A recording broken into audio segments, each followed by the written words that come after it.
خوب اچھی طرح سمجھ لیں کہ آج ہمارے ہاں مذہب میں کسی حد تک نماز روزے کی تو ویلیو ہے. اصل میں تو نماز کی بھی ویلیو ختم ہو گئی ہے. فجر میں کتنے نمازی ہوتے ہیں اس سے پتہ چل جائے گا. لیکن کم از کم نظریاتی طور پر نماز کو مانتے ہیں. کسی بھی مسلمان سے پوچھیں گے بھائی نماز فرض ہے, وہ کہے گا ہاں فرض ہے, بے شک نہ پڑھے. لیکن جو ہمارے آپس کے لین دین ہیں, معاملات ہیں, اس کو تو ہم نے دین کی فہرست سے ہی نکال دیا ہے. اس کو مذہب کا حصہ ہی نہیں سمجھتے. میرے عمل سے کس کو کیا تکلیف ہو رہی ہے, میری بات سے کسی کو تکلیف تو نہیں ہو رہی. کوئی تحریر لکھتے ہوئے آدمی سوچتا نہیں ہے, کچھ بولتے ہوئے سوچتا نہیں ہے.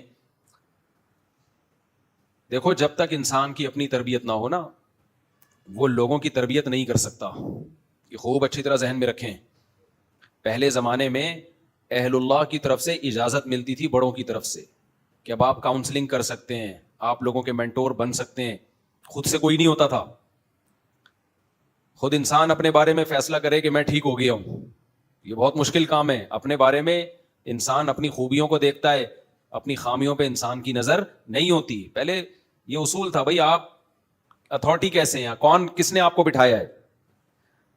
اب کیا ہے کہ جو بھی بول رہے ہیں تھوڑا سا دائیں بائیں بات کو گھمانا سیکھ گیا ہے, وہ لوگوں کا باپ بنا ہوا ہے. کسی کو بھی تھوڑا سا باتیں گھمانا آ گئی ہیں, وہ لوگوں کا باپ بنا ہوا ہے. میں ایسے لوگوں کو جانتا ہوں, ایسے مذہبی اسکالرس کو, جو ماشاءاللہ بہت زیادہ کرپشن میں مبتلا ہیں, تھے نہیں, ابھی بھی ہیں. غیر اخلاقی سرگرمیوں میں بھی مبتلا ہیں. غیر اخلاقی سے مراد لڑکیوں کے چکر میں پکڑے گئے, مدرسوں سے نکالا گیا, اپنا یوٹیوب چینل کھول کے لوگوں کو نصیحت شروع کر دی. سمجھ رہے ہیں نا. تو کسی سے بدگمان مت ہو, سارے برے نہیں ہیں, زیادہ تر اچھے ہی لوگ ہیں. لیکن ایسی ایسی نصیحتیں کر رہے ہیں, لوگ حیران ہوتے ہیں, یار ماشاءاللہ کیا چہرے پہ رونق ہے, کیا نور ہے.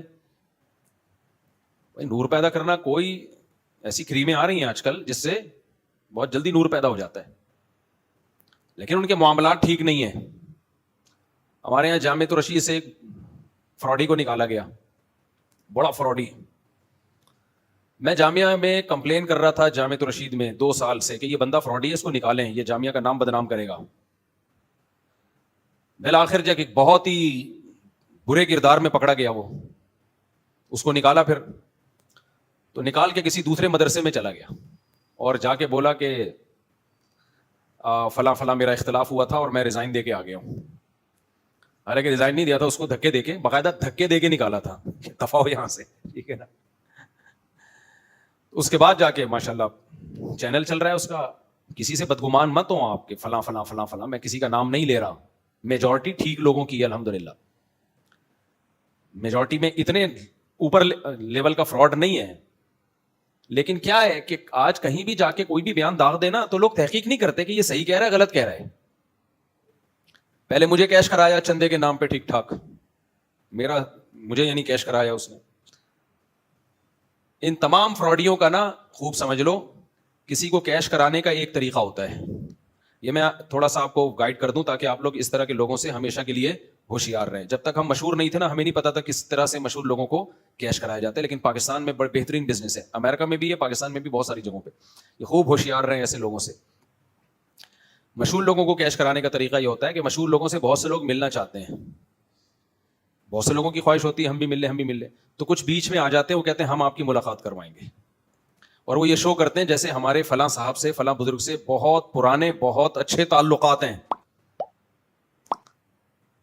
پھر وہ سر پہ مسلط ہو جاتے ہیں. مشہور آدمی کسی کو ٹائم دے دیتا ہے کہ چلو جی لے آؤ, تو جب وہ لے کر آتے ہیں تو وہ لوگ سمجھ رہے ہوتے ہیں کہ یہ جو بیچ میں پھلترو تھا نا, پھلترو سمجھتے ہیں, یہ بیچ میں جو پھلترو کی طرح چپکا ہوا ہے یہ ہے اصل آدمی, یہ فلاں بزرگ کا, فلاں مفتی صاحب کا نائب ہے. ایسے ایسے میرے ساتھ دھوکے ہوئے ہیں. اور پھر میں بار بار بتا دوں, جب بھی کوئی ایسا واقعہ بتایا جاتا ہے تو آپ لوگوں کو ہوشیار کرنے کے لیے بتایا جاتا ہے, کسی سے بدگمان ہونے کے لیے نہیں بتایا جاتا کہ جو بھی میرے ساتھ پھر رہا ہے تو وہ فراڈی ہی ہوگا. یہ مطلب نہیں. ہمارے بہت سے اپنے شاگرد ہیں جو ہماری خدمت کر رہے ہیں, جو ہم سے سیکھ رہے ہیں, بڑی محبت کرنے والے لوگ ہیں. تو رفیع بھائی بیٹھے ہوئے ہیں ماشاءاللہ ہمارے ساتھ رہتے ہیں, تو یہ فراڈی نہیں ہے بھائی, صحیح ہے نا. شاکر بھائی ہیں ہمارے ساتھ بیٹھے ہوتے ہیں, گپ شپ لگاتے ہیں, جا رہے ہوتے ہیں, کبھی اس گلی میں جا رہے ہیں, کبھی اس گلی میں آ رہے ہیں, تو یہ فراڈی نہیں ہے. اور اپنے شاگردوں میں بھی بہت سے ہوتے ہیں, لیکن بہت سے اسی کے بیچ میں ناجائز فائدہ اٹھاتے ہیں. بہت سے اٹھاتے. تو ایسے لوگوں سے میرے بھائی ہوشیار رہنے کی ضرورت ہے, اور یہ ہر جگہ ہوتے ہیں. تو اس طرح کے فراڈ بہت ہوتے ہیں مشہور لوگوں کے. قاری سعد نعمانی کا نام سنا ہوگا آپ نے, بڑے مشہور قاری ہیں, اللہ ان کی عمر میں برکت دے, بہت مشہور آدمی ہیں. پہلے وہ اپنے واقعات سنایا کرتے تھے, میرے ساتھ ایسے ہوا, میرے نام پہ فلاں نے ہدیہ لیا, اپنی جیب میں ڈالا, فلاں سے ہدیہ لیا, اپنی جیب میں ڈالا, ایسے. تو مجھے یقین نہیں آتا تھا. اب ہم بھی تھوڑے مشہور ہو گئے ہیں تو اس طرح کے ناٹک شروع ہو گئے ہمارے ساتھ بھی. تو مجھے افسوس اس پر ہوتا ہے کہ اس طرح کا مذہبی اسکالر جو مذہبی ہے نہیں, جو مالی کرپشن میں بھی ٹھیک ٹھاک مبتلا ہو, اور غیر اخلاقی سرگرمیوں میں بھی, غیر اخلاقی کا مطلب سمجھ گئے, ناجائز تعلقات لڑکیوں مڑکیوں سے, غلط.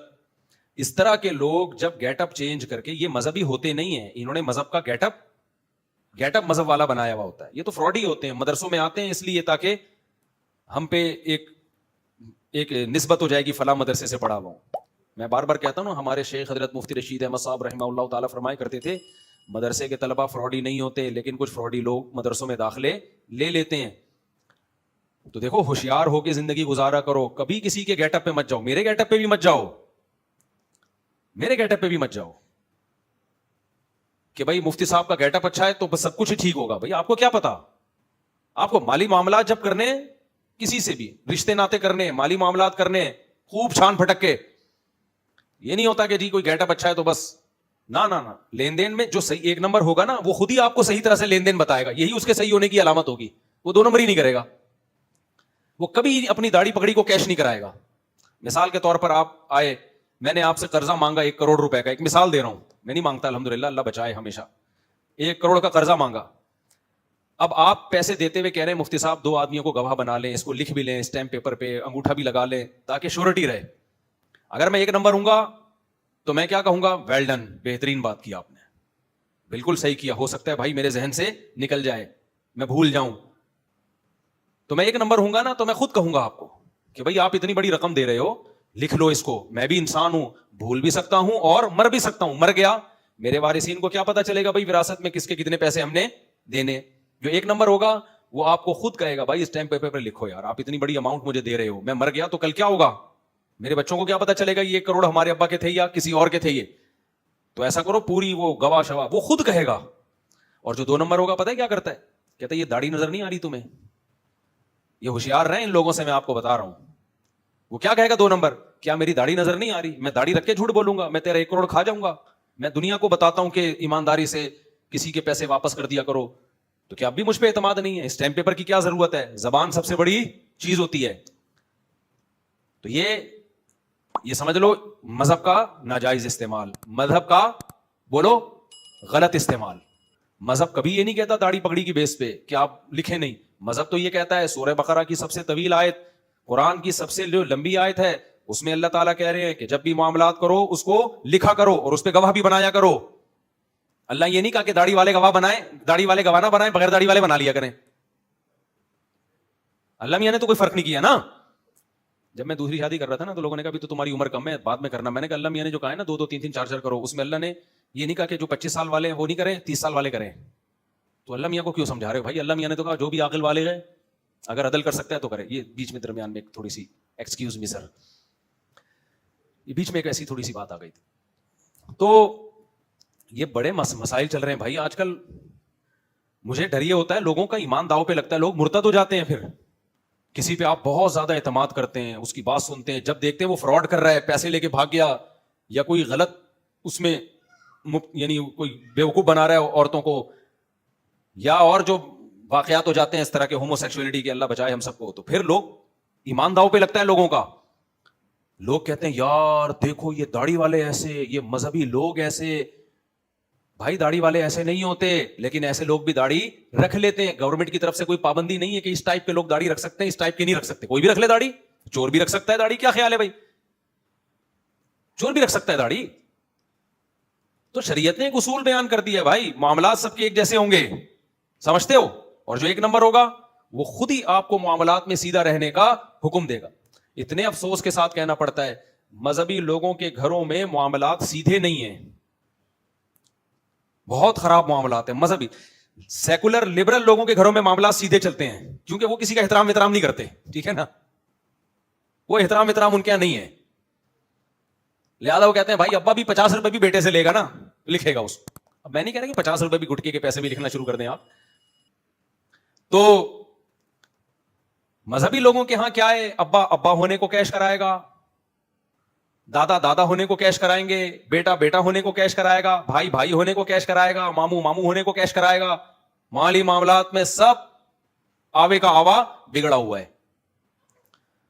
تو میں جلدی سے وہ بات کمپلیٹ کر کے پھر آگے چلتا ہوں کہ جو لین دین میں مذہبی لوگوں کے ساتھ فراڈ ہوتا ہے, یہ باتیں چونکہ ممبر پہ عام طور پہ بیان نہیں کی جاتی, میں اس لیے بیان کر رہا ہوں. آپ کہیں گے مفتی صاحب کیا قصے لے کے بیٹھ گئے, لیکن یہ ہوتا ہے.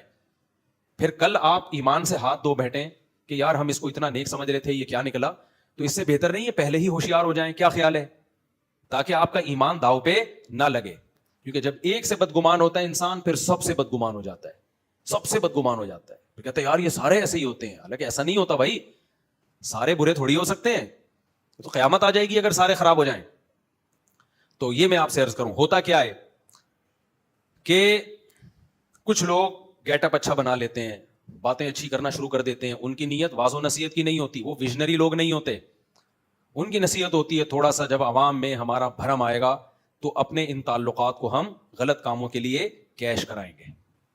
تو پھر وہ کیش کراتے ہیں, مختلف طریقوں سے کیش کراتے ہیں. آپ ان سے پوچھو کہ یہ جو ان سے جب تفتیش کرنے لگو گے ان کو غصہ آنا شروع ہو جائے گا, بھاگیں گے, دائیں بائیں ہوں گے. اچھا, جب بھی یاد رکھو کسی مدرسے سے کسی کو نکالا جاتا ہے تو اکثر وہ دوسرے مدرسوں میں جا کے کہانی چینج کر دیتا ہے. کچھ تو صحیح بھی کر رہے ہوتے ہیں, خود انہوں نے ریزائن دیا ہوتا ہے یا غلط نکالا ہوتا ہے مدرسے نے, لیکن کچھ گڑبڑ بھی کر رہے ہوتے ہیں. تو کیا ہوتا ہے, سامنے والا تحقیق کرتا نہیں ہے, بس وہ اس کی بات پہ اعتماد کر لیتا ہے. میں یہ خود بھگتا ہوا ہوں.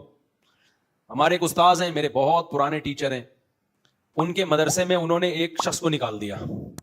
اب وہ استاذ مشہور بھی ہیں, سختی میں سخت ہیں. وہ ایک بندے کو نکالا تو وہ بندے نے آ کے میرے سامنے, یہ بات ہے 15 سال پرانی, دکھڑا رونا شروع کیا, مجھے نکال دیا. دیکھو اب مجھے پتا تھا وہ ٹیچر تھوڑے سخت بھی ہیں, وہ ذرا سی بات پہ نکال بھی دیتے ہیں. تو مجھے بڑا ترس آیا اس کے اوپر. اچھا, مجھے خیال ہوا مجھے چاہیے تھا کہ میں ان ٹیچر سے پہلے رابطہ کرتا نا کہ آپ نے کیوں نکالا ہے اس کو, وجہ کیا ہے. میں نے رابطہ نہیں کیا, نہ تجربے کاری تھی. اس کے دکھڑے میں آ گیا, رونے دھونے میں آ کے ہم نے جناب اس کو ٹھکانہ دیا, اس کو اپنے گھر میں بھی رکھا. پتا چلا گھر سے چیزیں غائب. وہ تو ایسی ہوشیاری سے اس نے چوری کی ہے کہ پتہ ہی نہیں چلی نا, بعد میں پتا چلا کہ چوری اس نے کی ہے. اور چندہ بندہ بھی لے کے کھا گیا, بہت کچھ. یعنی 1 سال کے بعد پتا چلا فراڈی ہے. تو میں نے اپنے ٹیچر سے رابطہ کیا, میں نے کہا حضرت آپ نے اس کو کیوں نکالا تھا. وہ مجھ پہ غصے ہوئے کہ جب میں نے نکالا تھا کمبخت تمہیں مجھ سے پوچھنا چاہیے تھا نا کہ ہم نے کیوں نکالا اس کو. ہے بھائی, ایک دفعہ تو پوچھتے, یک طرفہ بیان سن کے کیسے ترس کھانا شروع کر دیا. نہ تجربے کاری تھی ہماری. یہ بات درست ہے, جب معاملات ہوں بھائی پہلے پوچھو. ہمارے نام سے کوئی چندہ مانگ رہا ہے, پہلے آپ ہم سے پوچھیں کہ مفتی صاحب یہ ریلائبل ہے کیا, آپ نے اس کو بولا ہے. تو لوگ خود بخود کر رہے ہوتے ہیں, بدگمان ہوتے ہیں. تو میں آپ سے عرض کر رہا ہوں, آپس کے لین دین کو اور معاملات کو کیا کرنے کی ضرورت ہے, ٹھیک. سمجھ رہے ہو, آپس کے معاملات کو کیا کرنے کی ضرورت ہے بھائی, ٹھیک. اب میں آپ کو چند باتیں بتاتا ہوں, کیونکہ زیادہ تر مسائل جو ہمارے خراب چل رہے ہیں وہ مالی معاملات میں ہی چل رہے ہیں. مولانا اشرف علی تھانوی رحمہ اللہ تعالی ساری زندگی یہی چلاتے رہے بیچارے کہ مسلمان معاملات میں ٹھیک نہیں ہے, مسلمان معاملات میں ٹھیک بولو نہیں ہے.